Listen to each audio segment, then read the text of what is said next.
বাইকের সঙ্গে ডাম্পারের মুখোমুখি সংঘর্ষে মৃত্যু হলো বাইক আরোহীর। মর্মান্তিক এই দুর্ঘটনাটি ঘটেছে পূর্ব বর্ধমান জেলার খণ্ডঘোষ এলাকায়। জানা গিয়েছে যে এদিন সোমবার বাঁধগাছা থেকে পলেমপুরের দিকে বাইক নিয়ে যাচ্ছিল দুই যুবক। অন্যদিকে পলেমপুর থেকে বাঁধগাছার দিকে দ্রুত গতিতে যাচ্ছিল একটি ডাম্পার।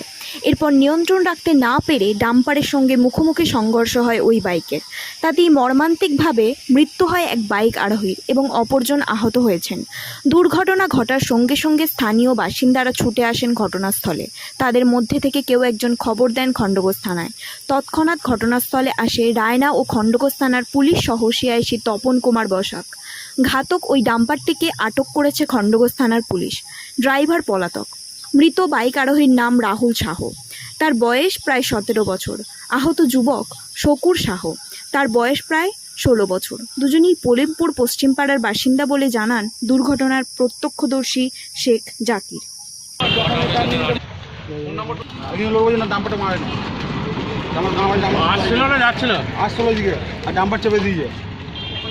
ডাম্পারটা ঝেড়ে চেপে দিয়েছে ওকে।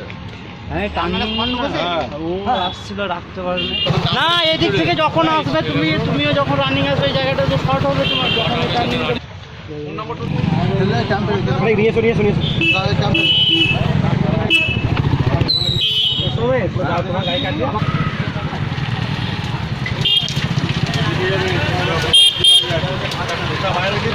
ঘটনাটা কিভাবে ঘটেছিল? ঘটনাটা ঘটেছিল বানগাছা থেকে পলেমপুরের দিকে বাইক নিয়ে ওরা আসছিল, আর পলেমপুর থেকে ডাম্পারটা যাচ্ছিল বানগাছের দিকে বালি নিতে। স্পিডে যাচ্ছে, খুব স্পিডে ছিল। আচ্ছা। তা কোনো রকম একটু ওদিকে চেপে দেয়, ওরা আর গাড়িটা নিয়ন্ত্রণ করতে পারেনি, ডাইরেক্ট যে সামনে মেরে দেয়। এখানে কি মারা গেছে না? হ্যাঁ, একজনের স্পট ডেট আর একজনের এখন অবস্থা খুবই খারাপ। কজন ছিল? ছিল দুজন। কি নাম? রাহুল শাহ, শুকুর শাহ। যে মারা গেছে তার নাম কি? রাহুল শাহ।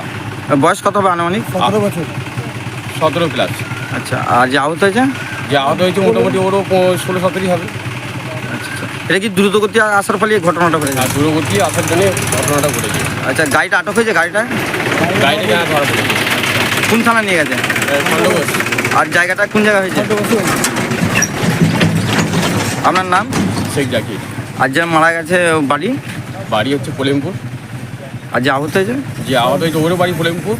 কোন পাড়ায়? পলেমপুর পশ্চিম পাড়ায়।